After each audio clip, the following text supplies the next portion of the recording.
Ideas are like fish. If you want to catch a little fish, you can stay in the shallow water. But if you want to catch a big fish, you've got to go deeper. Down deep, the fish are more powerful and more pure. They are huge and abstract. And they are beautiful. This was a quote from David Lynch. It got me thinking about photography and how we should also go deep to be better and to be more creative and let those rules kind of disappear and express our true creativity and our true mind. Hi, it's Peter here, and let's get right into the business. But before I talk about how to go deep, a few words about the exhibition that I got inspired to do this video. And the exhibition, of course, was by David Lynch. It's a while since I saw that exhibition, but the whole idea of going deep has been back of my head for all these months. The reason I'm doing this is that I constantly trying to get better and better in my photography and let go of the burden that there is from the background of my photography.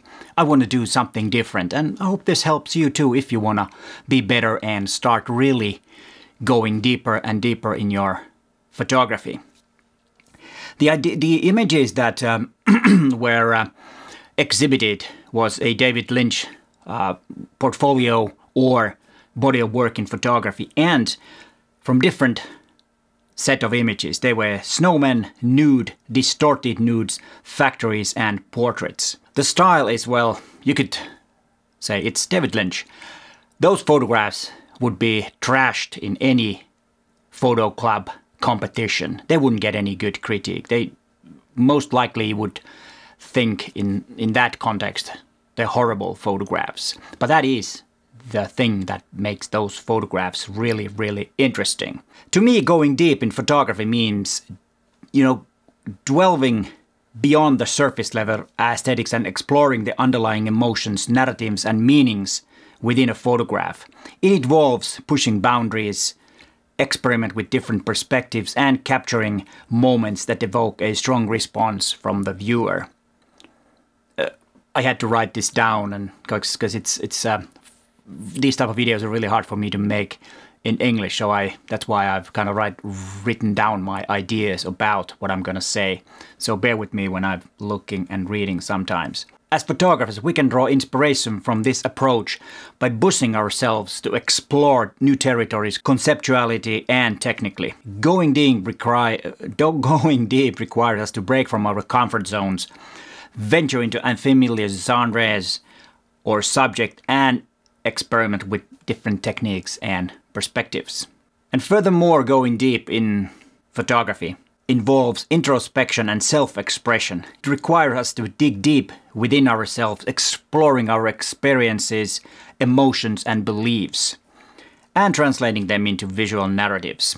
I'm not saying that this is easy. This is really heavy stuff. If you really can do that, you're progressing a lot in photography. Infusing our images with authenticity and meaning, we can create photographs that resonate with viewers on a profound level. And this is the key point here. We want to resonate, or we want that our images resonate with the viewer, and that will make us a lot better photographers, because always the goal, in my opinion, is trying to create emotions in the viewer's eye. They need to feel something. If they feel something, you've achieved something. They might not feel the thing that you intended them to feel. It might be a little bit different. And the reason is, of course, they have lived a different life. They have a different background. They have different experiences. And that, of course, affects the thing. But the main thing here is to raise those emotions and touch the inner soul of the viewer. I think that's my kind of like a point here. But let's go further. But then the big thing about you is that it requires you to be vulnerable. You have to open your soul, you have to open your mind to really express yourself and how you feel and show your emotions in order them to be resonating, the images I mean, with the viewer. And that's going deep. So you can't hold back. You have to open up your mind and really tell the story and really try to get the images as deep as you want. And the deeper you go, the more the image will resonate with the viewer's emotions. How to go deep? What you need to do to go deep? Because it's easy to say that, yeah, I'm going deep, but what does it really mean when you start photographing the way that you're going deep? And the first thing that always comes to mind is storytelling. You need to tell meaningful stories. And you need to look into or beyond the surface and seek out meaningful stories to capture in your photography. It doesn't mean if it's a documentary about social issues, portraying someone's personal journey, or making an image of your hometown, telling a story. How do you feel about your hometown? What's most important things there? It doesn't have to, at the first level, to go that deep, but that's opening up the doors, or should I say latches on the ground, so that you can really go deep. And invest time in researching and understanding your subject. That's one important thing. You have to invest time and research your subject if you want to go deep.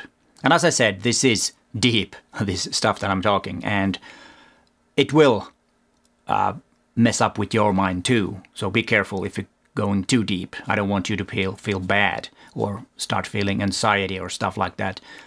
This is something that I have been doing and will be doing some more, because it really interests me. And that, like I said, that exhibition from David Lynch was kind of like an eye-opener to me. Again, I've had these moments in my career before. One was when I attended Anders Petersen workshop, and the other one was when I attended Aron Lafar-Minkkinen's workshop in Vilnius. Like, I think it's already 10 years ago. But now this exhibition was something that opened up my eyes and started thinking. And the reason this video is coming now is that it's been haunting in my back and trying to make clear what I need to say.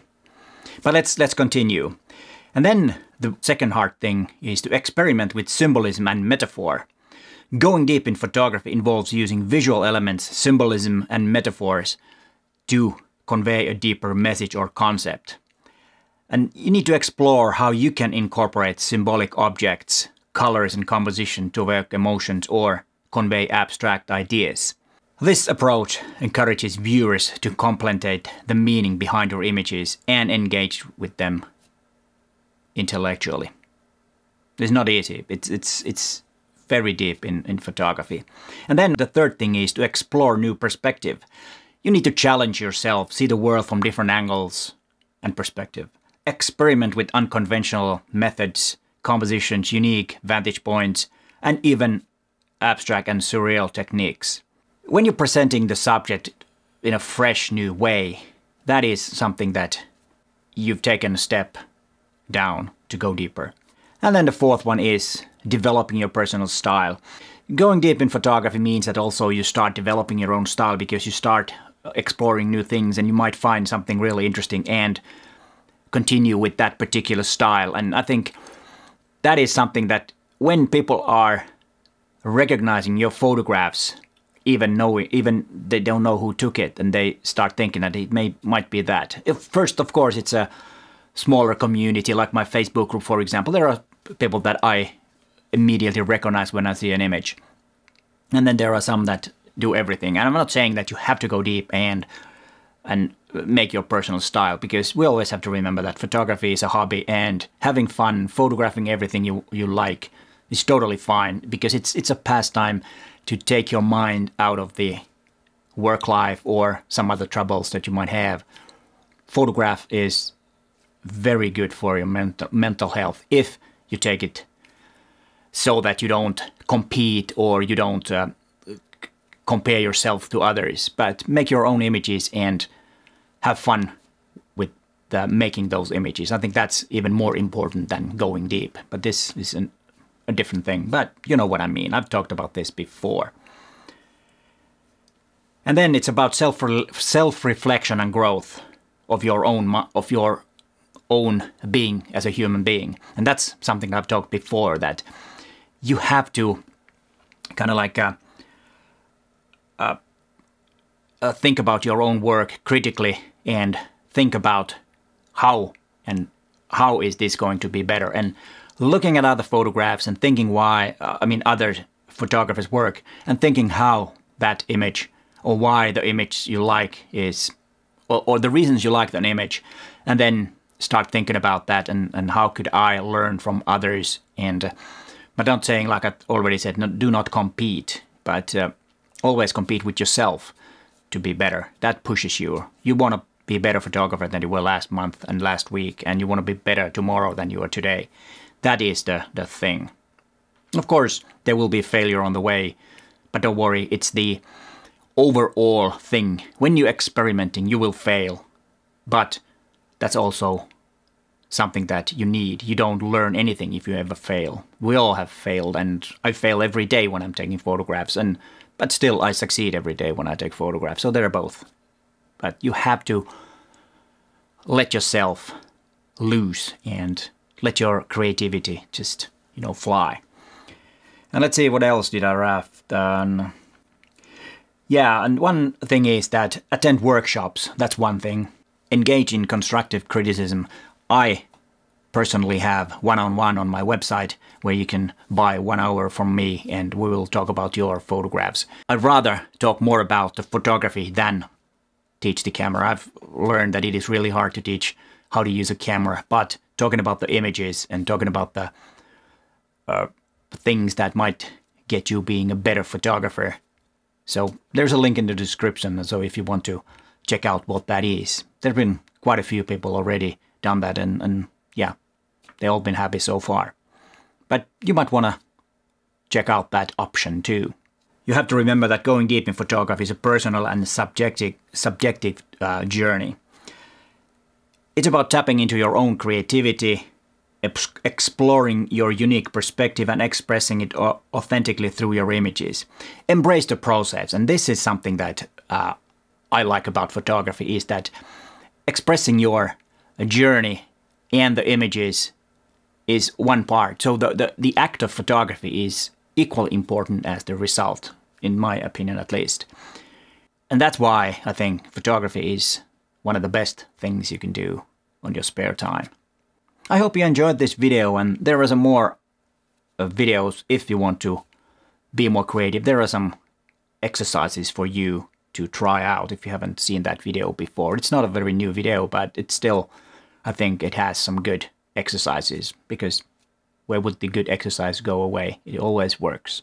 But hey, thanks for watching, and bye for now.